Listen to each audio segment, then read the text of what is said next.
The great hall stretched out like a metal canyon, its silver walls rising up toward a dome that showed the stars beyond. Hundreds of beings from across the galaxy sat in curved rows, their voices mixing into a sound like angry water. The air tasted of different worlds and different breaths. Captain Jake Morrison sat with his back straight in the human section. His uniform was simple blue cloth, nothing fancy like the gold armor worn by the Korvaxi or the crystal shells that covered the Ethmore. Next to him, Lisa Kane looked through her notes one more time. Her fingers moved quickly over the tablet screen. On his other side, Commander Paul Harris watched the crowd with the careful eyes of a soldier. At the front of the hall, Consul Vextar stood behind a tall speaking stand. His scales changed from dark green to nervous yellow as he looked out at the gathering. The Zeltharian had called this meeting, and now he had to make everyone listen. His long neck moved as he turned his head to see all the different groups. "We face death," Vextar said, his voice carrying through the hall's speakers. "The Void Swarm comes for us all. They have already eaten 3 star systems in the Outer Rim. Soon they will reach our core worlds." A Korvaxi general stood up. His, name was Thokran, and his people were known for fighting. "My warriors have fought the swarm before. We know how to kill them. Give us command of all fleets and we will drive them back." The crystalline being who spoke for the Ethmore made a sound like breaking glass. "Your methods are old and wasteful. Our computers have run every possible battle plan. We should lead this war with logic, not anger. Logic will not save us when the swarm ships block out the sun." Thokran shot back. His hand moved to the weapon at his side. Jake Morrison said nothing. He had heard all of this before in smaller meetings over the past week. Every species wanted to be in charge. Every species thought they knew best.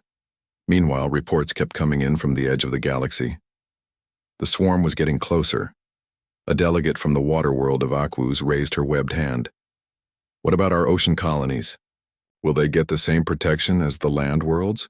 We need promises before we can agree to anything." The bug-like hive speaker clicked its mouthparts. "Our queens must approve any military action. This will take time. Much time. Time we do not have," Vextar said, his scales now bright orange with worry. "The swarm does not wait for our meetings. Each day we argue, they come closer." Jake looked around the hall. He had been to many meetings like this in his 20 years as a diplomat. He knew how they usually ended. Everyone would talk until they were tired. Then they would make a plan that made no one happy but everyone could accept. The plan would be full of holes, but they would try to make it work anyway. This time felt different. This time, people might actually die if they got it wrong. Lisa leaned over to whisper in his ear. "The Korvaxi are threatening to walk out if they don't get supreme command. The Ethmore won't work under Korvaxi leadership. Half the smaller species are more worried about each other than the swarm." Jake nodded. He had expected this. Earth's intelligence services had been watching galactic politics for decades. They knew how the different species thought, how they acted when they were scared. Fear made people look inward, not outward. The arguments went on for hours. Species after species stood up to demand special treatment for their worlds, their people, their way of doing things. The Zeltharian mining colonies needed protection because they supplied rare metals. The Vegan trade routes could not be disrupted, because half the galaxy depended on their cargo ships. The warrior cultures wanted to lead the fighting. The peaceful cultures wanted guarantees that their worlds would not become battlefields. Through it all, Jake Morrison sat quietly. Paul Harris took notes on military capabilities. Lisa Kane worked on her tablet, running calculations and updating Earth's position papers. The human delegation was small compared to most others, but they were busy. As the day wore on, Consul Vextar grew more desperate. His scales shifted through colors Jake had never seen before. Deep purple, pale white, colors that spoke of old fears in the Zeltharian mind. This being had lived through other wars, other crises. He knew what happened when civilizations could not work together. "Perhaps we should break for today," Vextar said at last. "Tomorrow we can begin again with fresh minds." The hall began to empty as delegates filed out in their separate groups. Jake noticed how they stayed with their own kind. how they looked at other species with suspicion or anger. Even here, trying to save everyone, they could not trust each other. Vextar approached the human section as Jake was gathering his papers. "Captain Morrison, might I speak with you privately?" Jake nodded to Lisa and Paul, who headed for the exit. The hall was almost empty now, just a few maintenance workers cleaning up the day's mess. "Your people have been very quiet today," Vextar said. His scales had settled to a worried blue color. "Do you have nothing to say about our situation?" Jake looked up at the tall alien. Vextar was old even by Zeltharian standards. His species lived for centuries, and this one had seen the rise and fall of several galactic governments. There was wisdom in those ancient eyes, and fear. "We're listening," Jake said simply. "Learning how everyone thinks, what everyone wants. Earth will make its position known when we've heard all the arguments. But surely you have opinions. Your species has fought the swarm before, in the Centauri incident. You know what they are capable of." Jake remembered Centauri. 3 human colonies gone in a matter of hours. The rescue fleets had found nothing but empty space where worlds used to be. The swarm didn't just kill things, it unmade them, turned them into something else. "We have opinions," Jake said. "But right now, everyone is too angry to listen to opinions. They're scared, and scared people don't think clearly." Vextar's neck curved as he nodded slowly.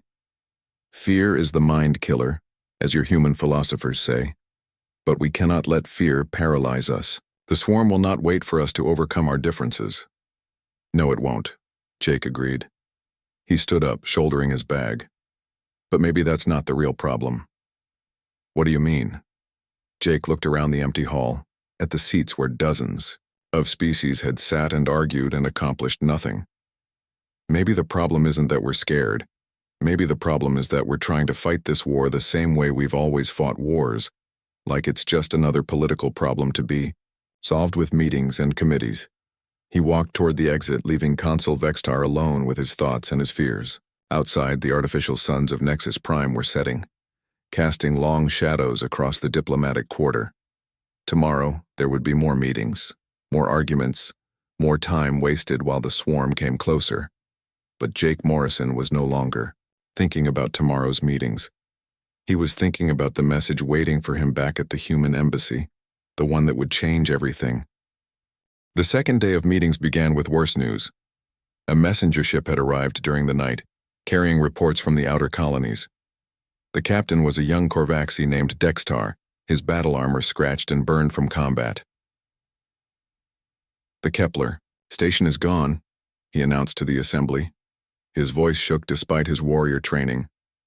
"We watched it happen from 10 light minutes away.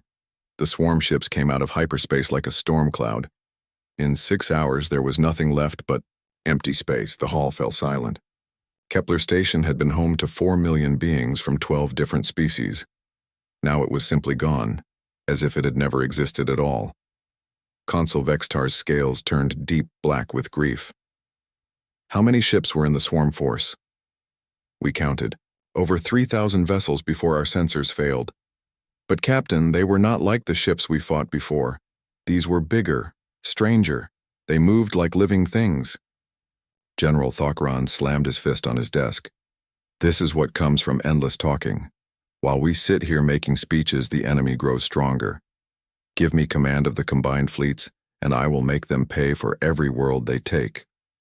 Thiki, Aethamore representative, a being made of living crystal called Prime Unit 7, flashed with angry red light.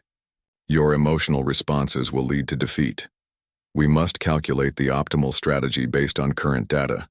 Random attacks serve no purpose." "Random attacks?" Thokran stood up, his hand moving to his weapon. "My people have been fighting for 10,000 years.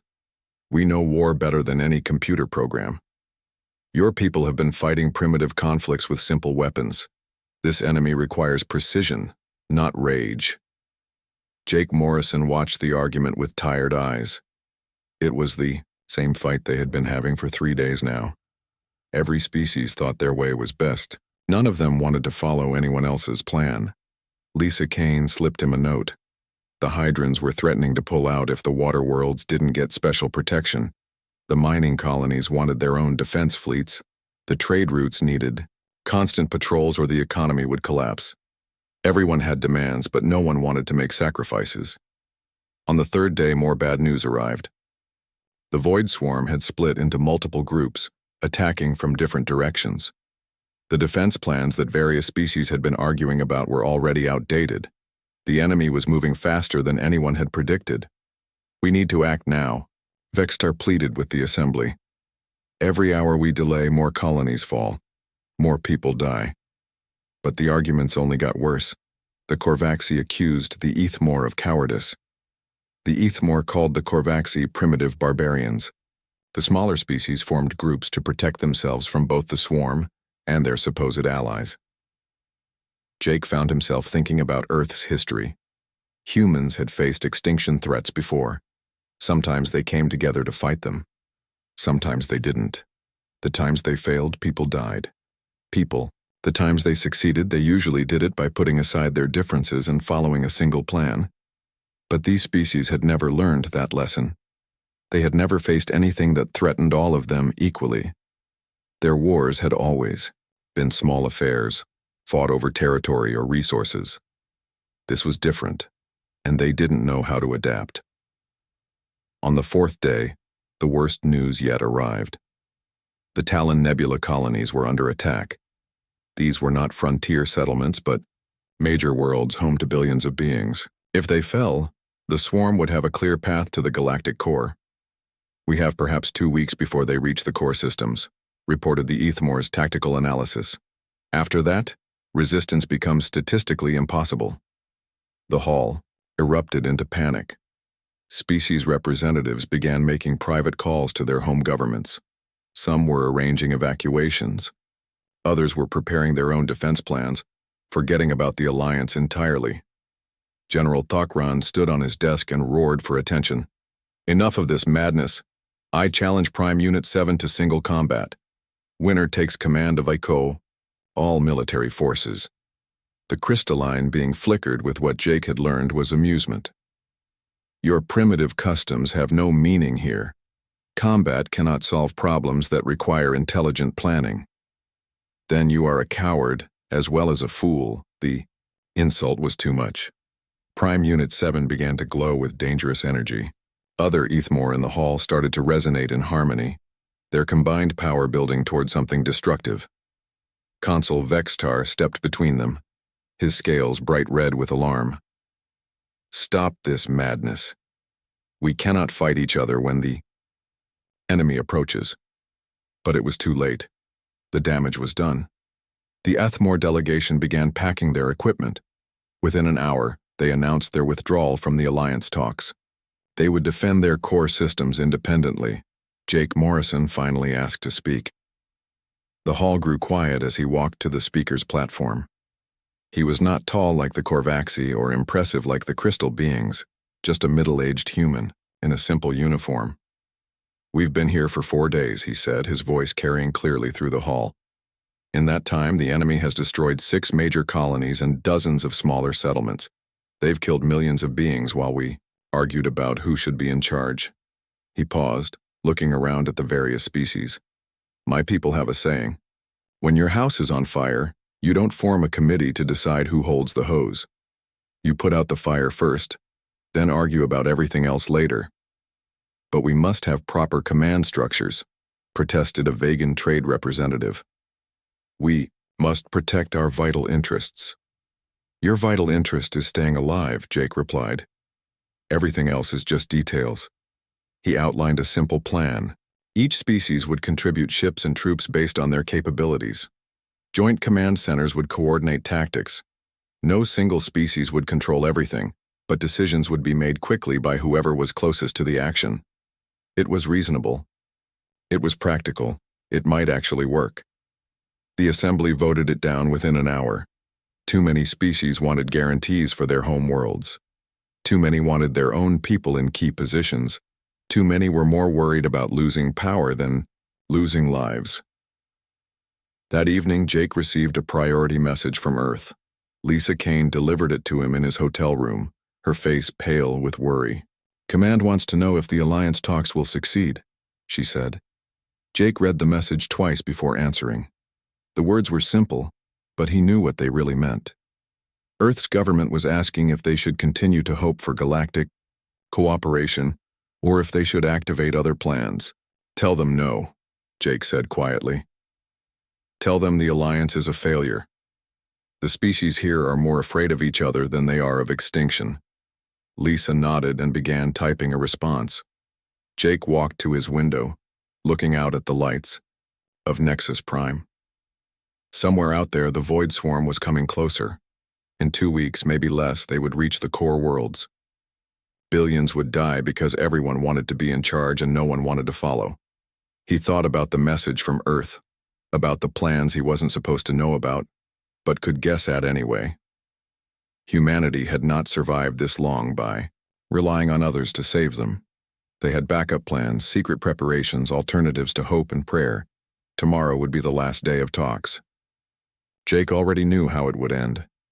The Alliance would collapse completely, each species retreating to defend their own territory. They would face the swarm alone, divided, and they would lose. But maybe that was the only way some lessons could be learned. Jake sealed his own message to Earth Command. 3 words that would change everything. Begin Phase 2. The galaxy was about to discover what humans did when talking failed to solve the problem.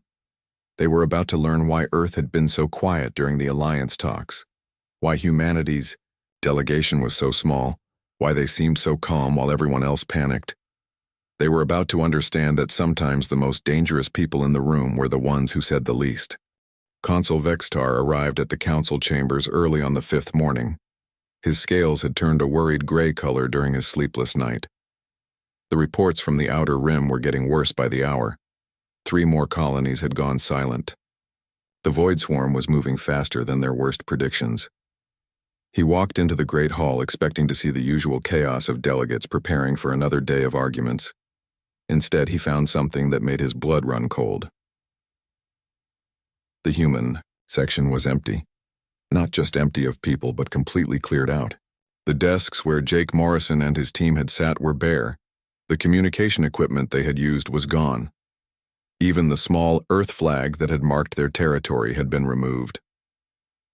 Vextar rushed to the information desk near the entrance.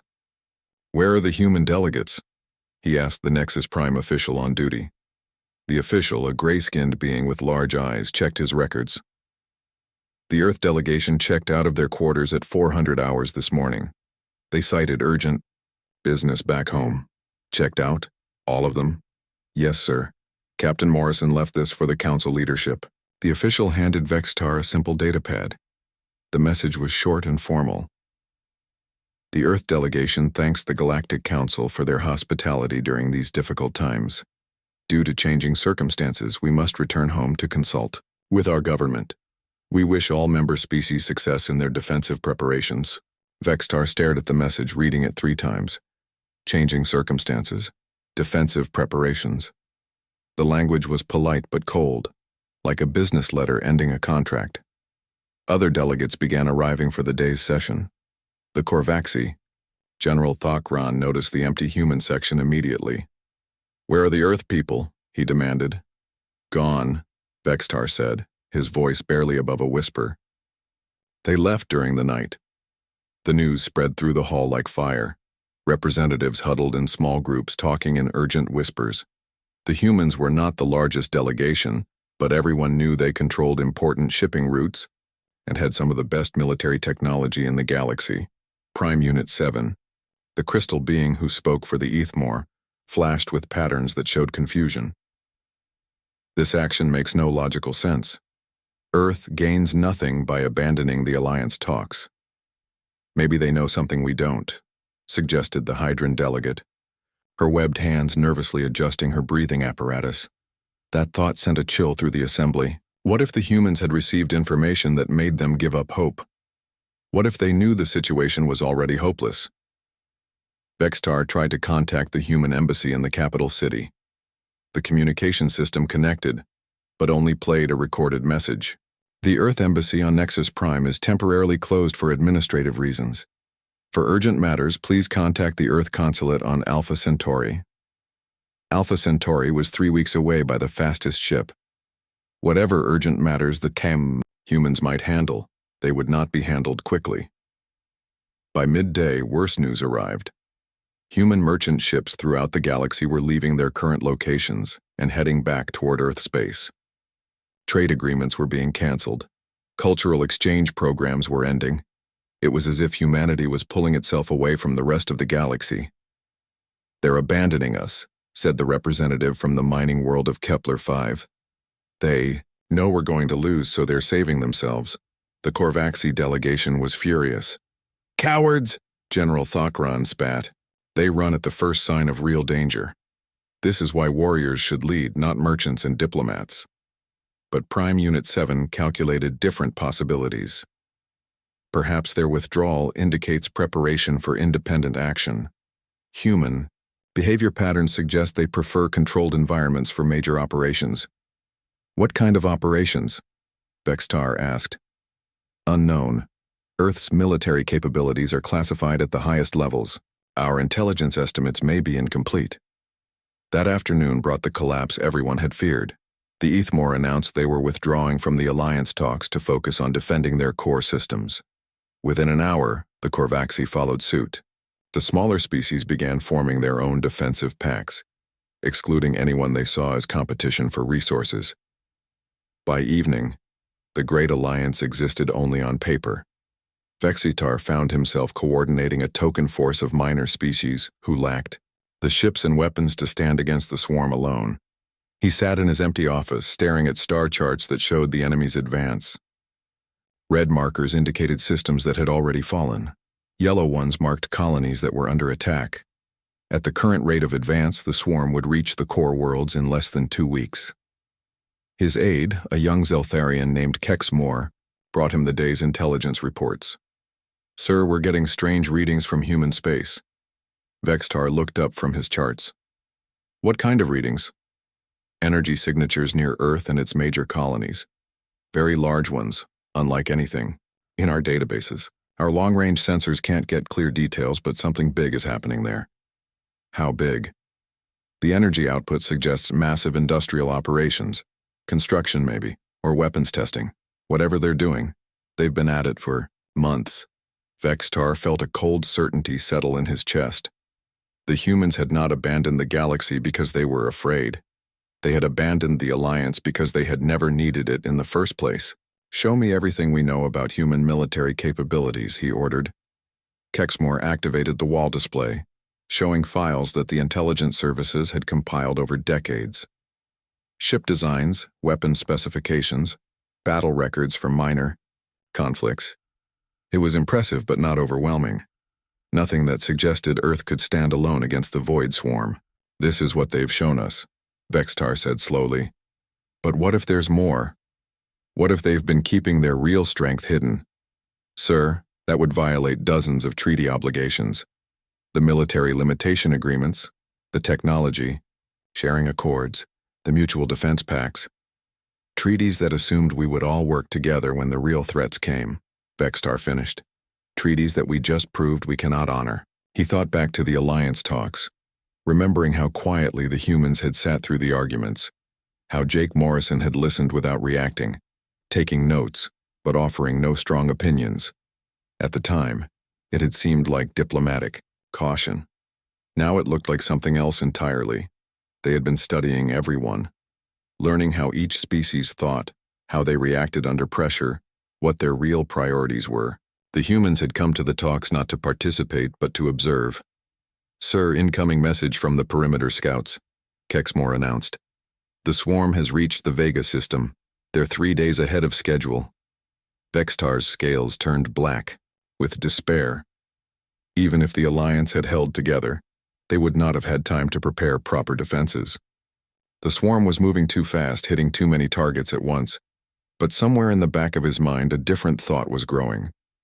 The humans had left at exactly the right time, just before the final collapse, just before hope died completely. It was almost as if they had known exactly when to go, almost as if they had planned it that way. "Kexmore, get me Admiral Wells from the Human Defense Force." Sir, Admiral Wells is based on Luna. It will take hours to establish a connection and she may not accept the call. Try anyway. And keep monitoring those energy signatures from human space. I want to know the moment anything changes. As his aide worked at the communications console, Vexitar stared out at the stars. Somewhere out there, the void swarm was consuming entire worlds. Somewhere else, his former allies were retreating to defend their homelands with insufficient forces and poor coordination. And somewhere in between, humanity was doing something that required enough energy to power a dozen star systems. For the first time since the talks began, Consul Vextar felt something other than despair. He felt fear of a different kind. Not fear of the swarm, but fear of what the humans might be planning to do about it. He had watched them abandon the negotiating table. Now he was beginning to understand that they had never really been sitting at it in the first place. The Void Swarm reached the Korvaxi home system on a Tuesday morning. General Thokran had prepared his finest warriors, positioning them in the traditional battle formations that had brought victory for 10,000 years. His war chant echoed across the fleet communications as enemy ships poured out of hyperspace like black water. The battle lasted 4 hours. When it was over, the proud Korvaxi fleet was nothing but scattered metal and frozen bodies drifting in space. Thokran's final message was a warrior's death song, broadcast across the galaxy as his flagship exploded around him. Consul Vextar received the news in his command center on Nexus Prime.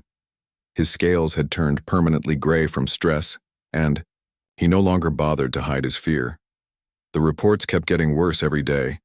The Ethmore core worlds had fallen 3 days earlier.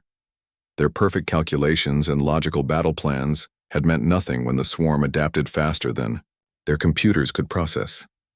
Prime Unit 7's last transmission was a simple statement of mathematical impossibility. The enemy was breaking the laws of physics as the crystal beings understood them. "Sir, we're getting reports from the outer colonies," his aide Kexmore announced. "The Henderson system, the Tau Ceti settlements, the Proxima mining stations, they're all going dark." Vexitar nodded without looking up from his star charts. He had been tracking the swarm's advance for weeks now. Each red mark on the map represented millions of dead beings. Entire civilizations wiped out in a matter of hours. The smaller species that had stayed with his coalition were preparing their final defenses. Ships that should have been evacuating. Civilians were being loaded with weapons they barely knew how to use. It was hopeless, but they would try anyway. There was nothing else left to do. "Sir, you need to see this," Kexmore said, his voice tight with excitement.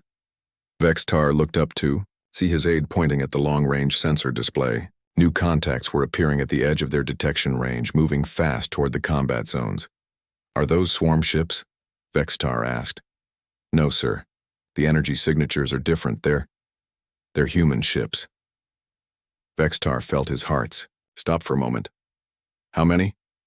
"I'm reading hundreds, sir. Maybe thousands.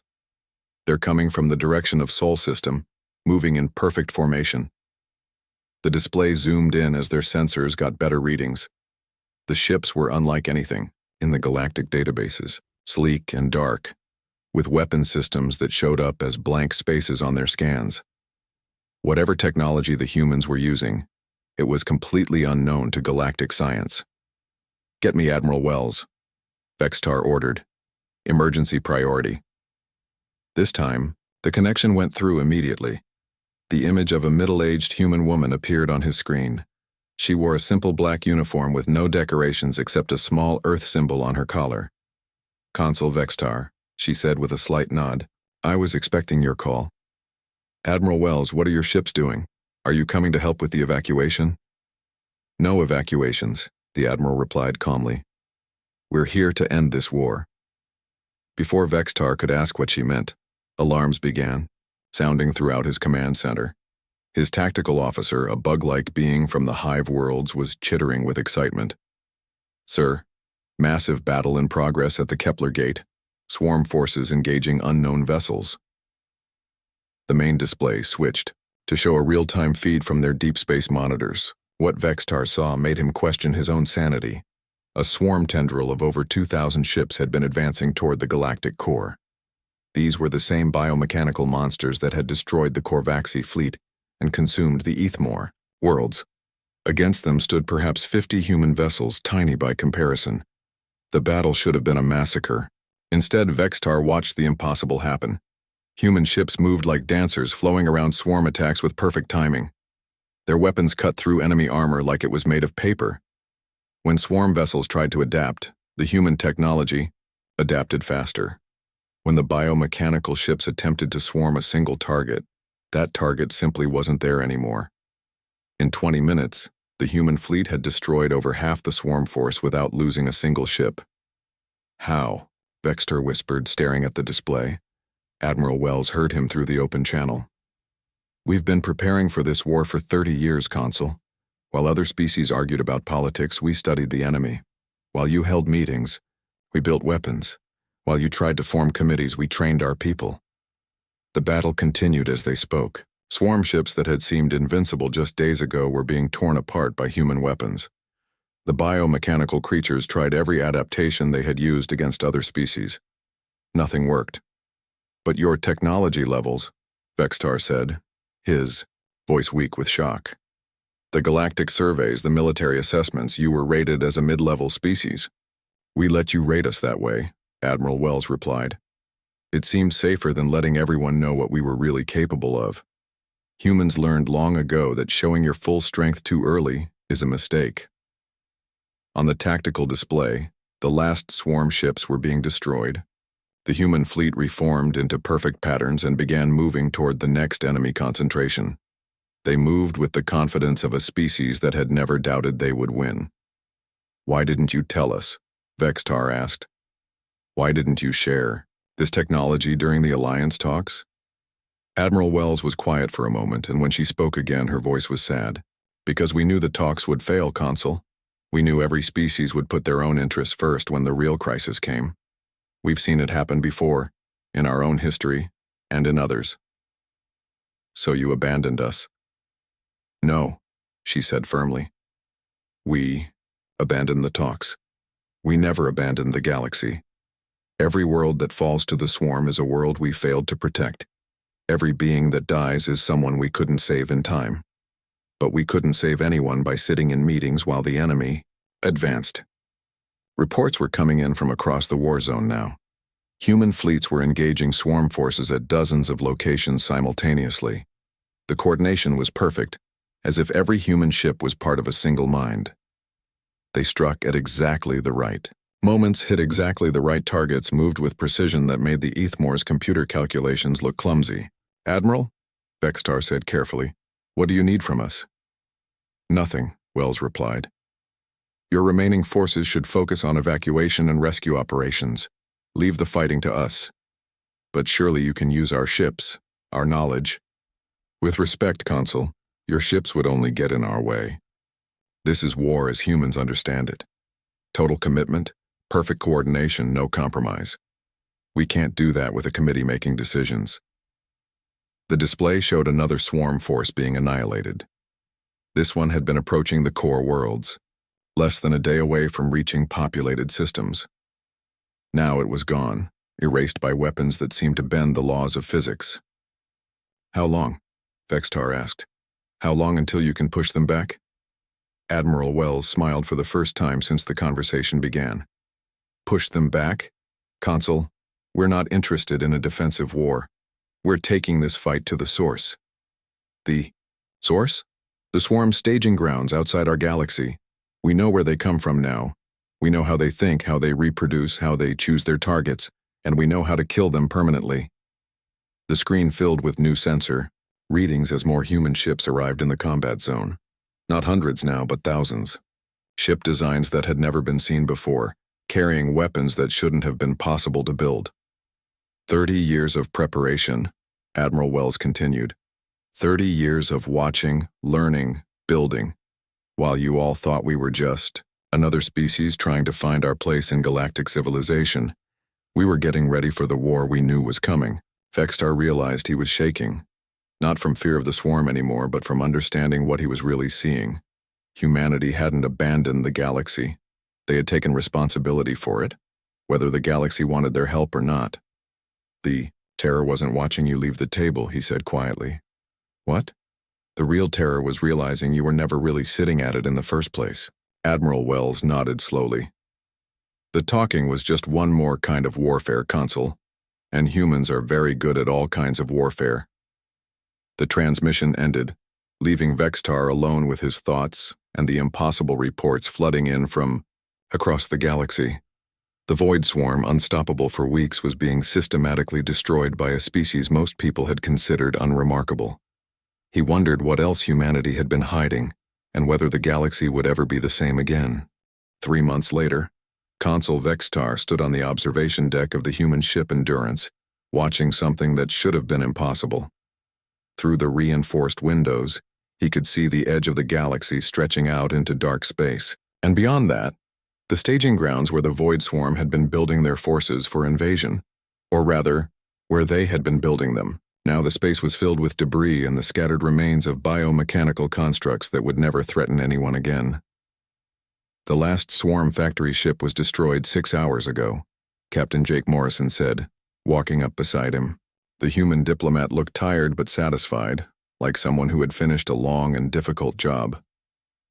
Vextar's scales shifted to a deep blue color that meant wonder mixed with fear. How many ships did you lose in the final assault? 12, Jake replied simply. 12 ships to end a threat that could have consumed the entire galaxy. 12 ships, Vextar repeated, still not quite believing it. The human fleet that had struck at the swarm's home base had numbered over 3,000 vessels. Advanced warships with technology that made galactic science look primitive. They had fought their way through defenses that had been building for centuries and lost only 12 ships. Admiral Wells wants to show you something, Jake said. The final phase of our operation. They walked through corridors filled with humans working at tasks Vextar couldn't identify. The technology around them was beyond his understanding, but the people using it seemed calm and confident. They nodded respectfully to Jake as he passed, but there was no fear in their eyes. No panic.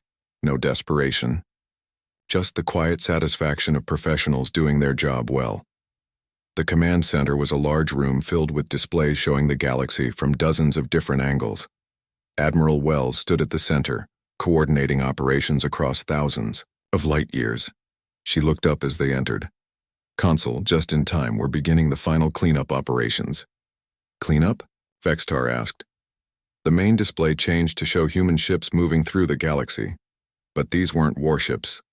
They were medical vessels, cargo haulers, construction ships. Fleets of them, heading to every system that had been attacked by the swarm. Search and rescue operations, Admiral Wells explained. Medical aid for survivors, construction materials to rebuild damaged colonies, food and supplies for refugee populations. Vextar watched the coordination with growing amazement. The same precision that had destroyed the swarm was now being used to heal the damage it had caused. Human ships were arriving at devastated worlds with exactly the right supplies, at exactly the right times. The Korvaxi survivors are being relocated to the Kepler colonies, Jake said, pointing to one group of ships. The Ethmore remnants are getting new computational matrices to replace the ones the swarm destroyed. Every species that lost worlds is getting help to rebuild. But why? Vexitar asked. You won the war. You saved the galaxy. Why spend your resources helping people who wouldn't work with you? Admiral Wells turned to look at him. Because that's what you do when you win a war, consul. You help the people who suffered during it. All of them, whether they were your allies or not. On another display, Vexitar could see human engineers working alongside Zeltharian technicians to rebuild a damaged space station. Human doctors treating wounded beings from a dozen different species. Human teachers helping refugee children learn in temporary schools. Your people don't seem angry, Vextar observed. After all the insults during the alliance talks, all the species that refused to work with you, you could demand tribute or special treatment or we could just get back to work, Jake interrupted gently. Humans don't fight wars to prove we're better than everyone else, Consul.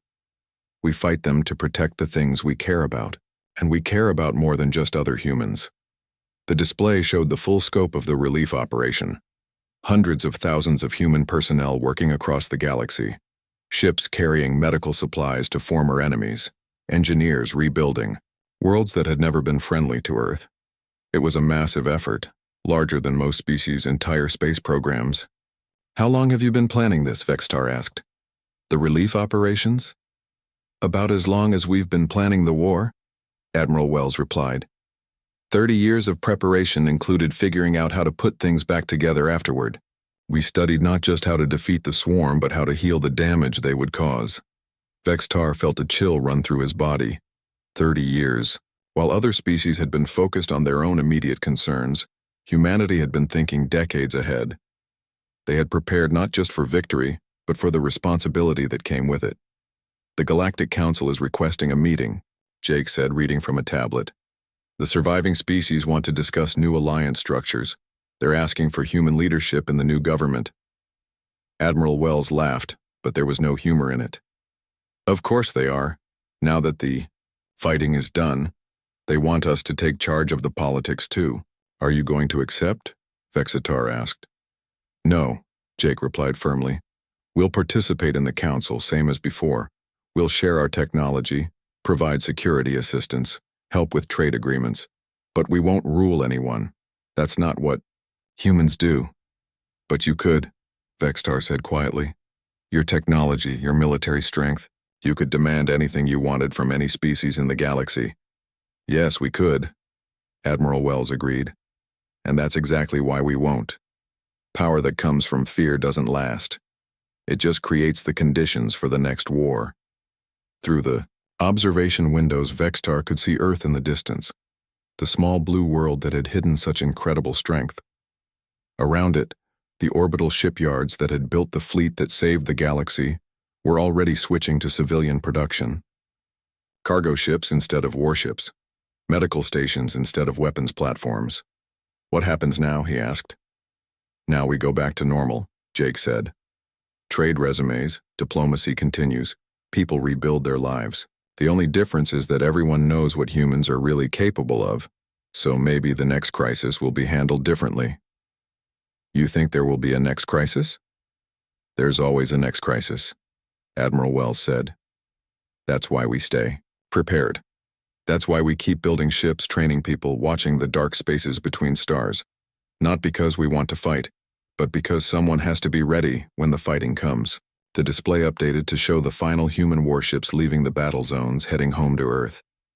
The galaxy was safe again, but the humans were already thinking about future threats. Always planning, always preparing, always ready for whatever came next. Consul Vextar realized he was seeing something unprecedented in galactic history, a species that had won total victory and chosen not to use it for conquest.